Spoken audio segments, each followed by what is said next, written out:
Comedian Naseem Vicky का पाकिस्तानी अवाम से फनकारों को इज्जत न मिलने का शको। नामवर पाकिस्तानी कॉमेडियन नसीम विकी ने शको करते हुए कहा है कि पाकिस्तानी अवाम फनकारों को इज्जत नहीं देती, इसीलिए मैंने बच्चों को इस फील्ड से दूर रखा।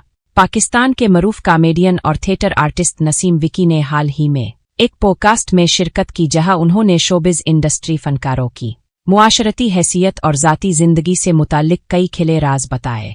नसीम विकी ने कहा कि मैं कॉमेडी, थिएटर, ड्रामा और फिल्म के मैदान में कई दहाइयों से काम कर रहा हूं और दुनिया के कई बड़े शहरों में परफॉर्म कर चुका हूं, लेकिन मैंने अपनी बेटी को मेडिकल फील्ड में और बेटे को भी आला तालीम की तरफ भेजा। मैं हर मुमकिन कोशिश करूंगा कि मेरे बच्चे इस फील्ड में ना आए।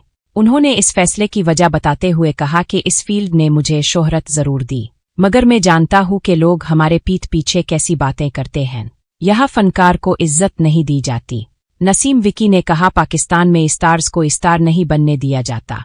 लोग टांग खींचने लगते हैं, नीचे गिराने की कोशिश करते हैं। उन्होंने मिसाल देते हुए कहा कि नोमान एजाज जैसे अजीम अदाकार को भी वो मकाम नहीं मिला जिसके वो हकदार थे। यहाँ लोग किसी को ऊंचा नहीं देख सकते, इसलिए हमारे यहाँ कपिल शर्मा जैसा कॉमेडी शो नहीं बन सका।